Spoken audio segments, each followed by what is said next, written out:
E aí pessoal, tudo bem com vocês? Pastor Veridiano aqui mais uma vez para darmos continuidade ao nosso percurso por entre as pedras da teologia. E no vídeo de hoje eu gostaria de trabalhar com você o seguinte tema: como ler e estudar a Bíblia. Eu gostaria de convidá-lo a ficar conosco até o final desse vídeo. Se você gostar, deixe o seu like, compartilhe o nosso conteúdo, se inscreve no nosso canal. Então, sem mais delongas, solta a vinheta e vamos iniciar a reflexão de hoje.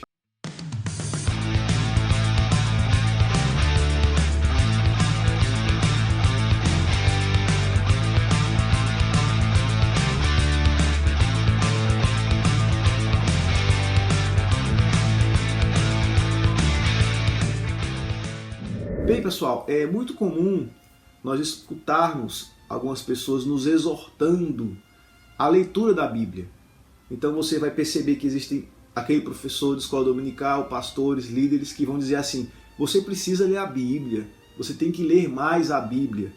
Então, por favor, não fique chateado com essa pessoa, triste, porque essa pessoa está falando isso para o teu bem.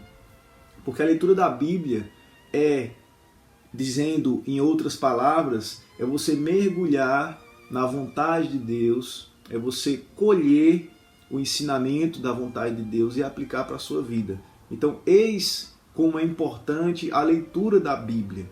Por exemplo, Jesus Cristo falou uma vez exortando os fariseus e os religiosos, dizendo que errais não conhecendo a palavra de Deus e nem conhecendo a sua vontade. Então perceba que o ser humano pode errar não conhecendo a palavra de Deus. Mas para conhecer a palavra de Deus, para ler a palavra de Deus, é necessário você ler com atenção, com cuidado, com total dedicação. Eu lembro que tinha um professor e escritor de teologia no Recife, o nome dele me falha a memória, mas ele lançou um livro pela Unicap chamado A Leitura Infinita. E realmente é isso, a leitura da Bíblia é uma leitura por toda a vida. Pois bem, quando você ouvir alguém te exortando a ler a Bíblia, não fique chateado com essa pessoa quer o bem para você, tá bom? Contudo, nós não podemos cometer alguns erros que algumas pessoas cometem. Por exemplo, é comum que a pessoa pegue a Bíblia, abre lá no Gênesis, né? Ou os mais apressadinhos abrem lá no Apocalipse, como eu fazia logo no início, para ver logo o final da história. É quando você começa a se deparar com certas dificuldades, você ou desiste da palavra de Deus, ou então você acha que aquilo é uma coisa muito difícil, que você precisa, né, ter uma maior qualificação. Então o vídeo de hoje eu quero apresentar para você algumas sugestões de como melhorar a leitura da Bíblia e como aperfeiçoar um pouco mais o estudo. O primeiro ponto que eu queria abordar com você é que existem diferentes níveis de leitura da Bíblia. Basicamente, nós podemos citar 4. O primeiro deles é conhecido como leitura devocional. O que é a leitura devocional? É aquela leitura que você vai se debruçar diante da palavra de Deus, diante do texto sagrado, e você vai deixar que o Espírito Santo fale ao seu coração, você vai aprender aquelas verdades que estão ali contidas, tá bom? E você vai tentar aplicar essa verdade para o seu coração, para o seu amadurecimento na fé e na vida cristã. Então a leitura devocional é uma leitura obrigatória, imprescindível para qualquer pessoa, para qualquer cristão. Após fixarmos isso, nós precisamos entender que existe também um outro nível de leitura bíblica. E esse segundo nível de leitura bíblica, eu coloco o nome de leitura doutrinal, né? Algumas pessoas colocam o nome como leitura instrumental, leitura histórica. Eu prefiro nomear esse nível de leitura como uma leitura doutrinal. O que isso significa?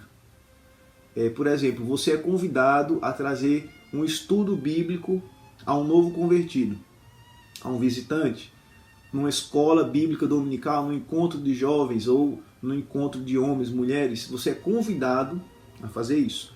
Então você precisa se debruçar com mais seriedade, com mais profundeza no texto, tá bom?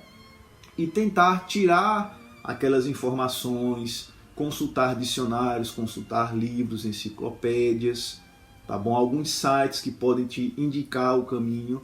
Então, o nível de leitura doutrinal, ele vai abranger tudo isso e também, por exemplo, como pessoas do passado, como Santo Agostinho, Tomás de Aquino, Calvino, como essas pessoas interpretaram esse texto. Então, a leitura doutrinal, ela vai ser pautada por esses princípios. Você vai pegar a doutrina bíblica de modo geral, a forma que a igreja interpretou essa doutrina, e você vai tentar aplicar a um público seleto, a um público maior, e não a você mesmo. Então perceba que o nível de leitura bíblica doutrinal, ele requer um pouco mais de estudo, um pouco mais de dedicação. Bem, o terceiro nível de leitura bíblica, poderemos chamá-lo de leitura pastoral. O que isso significa? A leitura bíblica pastoral é um nível um pouco mais avançado que os dois anteriores. E esse nível, como funciona? A pessoa, primeiramente, tem que ter conhecimento das línguas originais da Bíblia, a pessoa tem que ter conhecimento da hermenêutica, da exegese bíblica, todas essas ferramentas, tá certo? Ter acesso a materiais históricos. Por quê? Porque a pessoa vai ter que se debruçar no texto bíblico, ela vai ter que ir consultar no texto original, tá bom? E do texto original ela vai ter que fazer a sua tradução. Depois ele vai ter que comparar essa tradução com várias traduções que nós temos hoje no mercado brasileiro, como por exemplo a Almeida Corrigida, a Almeida Fiel, a NVI, a Almeida 21, versão na linguagem de hoje, e todas essas bíblias que nós temos à disposição dos leitores brasileiros. Então, e depois essa pessoa vai pegar esse texto, vai tentar reproduzir o contexto original e trazer e aplicar essa mensagem para os dias de hoje. Então perceba que a leitura pastoral é uma leitura um pouco mais difícil, tá certo? Então é uma leitura que praticamente todos os líderes e pastores têm obrigatoriedade de realizar. E o último nível de leitura bíblica é o nível histórico-crítico, ou, entre parênteses, o nível acadêmico. Então essa é a postura que, penso eu, todos os pastores e pessoas formadas em teologia, elas devem buscar para se aprofundar cada vez mais no texto bíblico. Então essa pessoa, ela tem que ter, assim como na leitura pastoral, conhecimento das línguas originais. A pessoa tem que ter condições de analisar as sintaxes em grego, consultar os vários manuscritos que nós temos à disposição, né? Como por exemplo Nestlé Aland, com todo o aparato crítico histórico, o aparato crítico literário. Então a leitura acadêmica, a leitura histórico-crítica é muito mais difícil e avançada e que requer realmente total dedicação para você ser um exegeta, para você ser um hermeneuta por excelência. Bem, superada essa parte, então eu passei para vocês esses diferentes níveis de leitura para você ter consciência da magnitude da leitura e do estudo da Bíblia. Neste vídeo eu não vou me debruçar nos 4 níveis de leitura, tá bom? Então eu ficarei somente restrito no nível 1, o nível de leitura e estudo bíblico devocional. Talvez um pouco mais adiante eu consiga compartilhar com vocês vídeos específicos sobre esses níveis de leitura, tá bom? Tudo depende do tempo e também se vocês desejarem ou não. Bem, na leitura devocional, o primeiro requisito é a dedicação. O que isso significa? Às vezes a pessoa pensa que ler a Bíblia com dedicação é ler devagar, é ler em várias versões, ou ler um pouco mais rapidamente. Mas perceba que a leitura é um pouco mais do que isso. Primeira coisa, você tem que ter um local adequado à leitura. Você não pode ler de qualquer forma. Você não pode ler com estresse, com barulho. Por exemplo, eu não consigo ler com muito barulho. Então tenha um local agradável, confortável, bem iluminado para você estudar. Segunda coisa é que você precisa ter, por exemplo, um caderno de anotações. Tem gente que diz, não, mas eu posso digitar no computador. Bem, se você escreve, você está construindo a letra, a frase, está pensando naquilo que você está escrevendo. Então, a escrita manual ela é um pouco mais proveitosa para a aprendizagem do que a digitação. Por exemplo, eu geralmente trabalho com fichas de leitura. Então eu vou lendo, vou escrevendo e ao final, essa ficha de leitura eu passo ela para o computador. Então eu faço um trabalho duplo, então eu estudo 2 vezes. É uma dica a mais para você. Uma outra coisa é que às vezes quando nós estamos lendo a Bíblia ou outro livro qualquer, é muito comum que a gente fique parado ou se debruce em cima de alguns termos, algumas palavras que a nós parecem em primeiro momento obscuras. Então, não faça isso em primeiro momento. E quando você vai ler a Bíblia, procure ter a visão do todo. Por exemplo, se você ler uma carta paulina, vamos colocar aqui Filemon. Então, uma carta muito pequena. Você pode fazer isso como exercício. Então, você lê a carta por completo para você ter uma visão ampla, uma visão do todo que o apóstolo está escrevendo. Se você vai para um texto narrativo, como por exemplo, 2 Crônicas, então se você está no capítulo 10, volta para o capítulo 8, capítulo 7 e vai até o capítulo 12, 13, para você ter uma noção do todo da narrativa, tá certo? O ideal é você ler o livro todo, mas se você não consegue, volta 2 páginas antes, 3 páginas antes, ou 2 capítulos antes, e vai um pouco mais à frente, 2 páginas ou 2 capítulos mais para frente, para você ter noção do contexto da passagem. Quando você terminar isso, então você depois volta sobre os pormenores do texto. Uma outra coisa importante é analisar a passagem que você está lendo. Então, um termo técnico para isso é chamado de perícope, ou seja, aquele pedaço do texto que você está lendo. Então você precisa se debruçar nisso e você precisa entender, por exemplo, algumas Bíblias, elas contêm uma chave, né?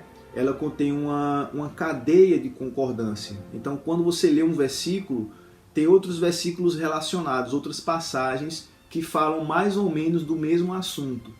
Então é bom você ler isso daí e você você lê isso daí e você começar a ir nas outras passagens, para você ter noção não somente agora do livro, mas você ter noção de outros autores, outros livros da Bíblia, seja no Antigo, seja no Novo Testamento, que eles falam mais ou menos as mesmas ideias, para você ter a visão macro, a visão mais ampla do texto bíblico, da doutrina bíblica. Uma outra coisa importante é você, nesse mesmo interim, você procurar saber, isso daqui é uma passagem bíblica como? Isso daqui é um mandamento, é uma parábola, é uma profecia, é uma narrativa. Então perceba que você precisa saber o texto que você está lidando. Porque você não pode interpretar um salmo, um provérbio, um cântico ou uma profecia da mesma forma. Então é interessante você fazer isso, você ter noção que tipo de texto, que situação está ocorrendo ali nessa passagem bíblica, nessa perícope. Uma outra coisa para você estudar bem a palavra de Deus é você aprender a fazer perguntas ao texto bíblico. Então, quem está falando essa mensagem? Quem são os personagens? Qual é a trama? Qual é o local que foi escrito? Para quem foi escrito? Né? Depois que você responde essas perguntas, qual o objetivo desse texto? Esse texto é um mandamento? Esse texto é uma profecia para o futuro? No final você pode fazer a pergunta, como esse texto se aplica à minha vida? Existe alguma coisa na minha vida que precisa se adequar em relação a esse texto bíblico? Então perceba que se você começa a fazer essas perguntas, você vai ser um leitor mais inteligente, mais profícuo da palavra de Deus. Então o seu estudo bíblico vai ser muito mais proveitoso, você vai adquirir muito mais coisa do que em relação a pessoa que só lê por ler. Ler, como dizia um certo autor, é também escrever. Então, por exemplo, leia o texto e escreva aquilo que você entendeu do texto. Escreva as suas dúvidas, aquelas palavras que você não conseguiu compreender. Então, marca a sua Bíblia mesmo, com o marca-texto, coloca o post-it. Tem várias formas de você fazer isso. Procura pessoas que possam te ajudar, como por exemplo um pastor, um amigo, um líder, um site que você possa pesquisar. E falando nisto, eu queria falar para vocês agora no último ponto dessa reflexão, que é o uso de materiais de apoio. Então, quais são os materiais que eu posso utilizar nessa empreita de ler e estudar a Bíblia? Antes de você consultar, eu vou falar uma coisa para vocês. Não cometam o erro que alguns cometem, que é ler o texto da Bíblia e ir imediatamente para o comentário de rodapé da Bíblia. Não faça isso. Ler a Bíblia e ir diretamente em um livro de teologia e num dicionário, não. Antes de você fazer isso, leia a Bíblia, se debruce na Bíblia, ore, para você ter entendimento desse texto. Depois que você faz toda essa leitura, todo esse entendimento, aí sim você está apto para você consultar a opinião dos outros. Perceba que esse também é um princípio da Reforma Protestante. É o livre acesso às Escrituras, não é a livre interpretação. Mas como nós estamos falando de nível devocional, então você precisa aprender do texto verdades para a sua vida. Depois que você passa por esse processo, aí você vai estudar e vai ter a consulta de materiais de apoio. Quais são esses materiais? Primeiro, são os livros teológicos, os dicionários, enciclopédias, comentários bíblicos, tá bom? Então você pode consultar todo esse material para você crescer no estudo e se aprofundar. A outra coisa são os sites de consulta. Então, veja só, eu vou citar aqui para vocês alguns sites e vou dar uma outra dica para vocês. Vocês podem pegar esses sites e colocar na barra de preferidos do seu computador, do seu iPad, do seu tablet, do seu celular. Então, por exemplo, a Enciclopédia Britânica, a Catopédia, que é a Enciclopédia Católica, o site de consulta do Aurélio online, então vocês podem utilizar isso daí, tá certo? Os sites das suas convenções, das suas denominações, no caso dos batistas, tem vários documentos que você pode ter acesso, tá bom? Então procure ter esses sites à disposição na sua barra de preferidos, porque você pode consultar, então você não vai gastar dinheiro com isso. E falando nisso, eu queria falar outra coisa para vocês para encerrar esse vídeo. É o investimento na palavra de Deus, o investimento na leitura da palavra de Deus e no estudo. Então, é muito comum você ver pessoas gastar dinheiro em shopping center, com hambúrguer, com passeio, com cinema e tal. Gasta dinheiro com tudo, da comida ao vestimento, ao lazer. Mas a pessoa não investe R$10, R$20, por exemplo, em um dicionário bíblico, tá bom? Então, para esses muquiranas, esses mãos de vaca, ou para você mesmo que não quer gastar dinheiro, só uma brincadeira, tá, gente? Aqui embaixo eu vou colocar alguns links de sites, de bibliotecas que você tem acesso a comentários bíblicos, a dicionário, tá bom? A pesquisas de nomes. Então eu vou deixar isso aí para vocês mastigadinho, tá bom? Então você pode acessar e se enriquecer. Chegamos ao final de mais uma reflexão. Espero que vocês tenham gostado. Se você gostou, deixe o seu like, compartilha, se inscreve no canal, tá bom? Se você ficou com alguma dúvida ou tem alguma sugestão de conteúdo, escreve aqui nos comentários, compartilhe isso conosco, tá certo? Então, Deus te abençoe e até a próxima.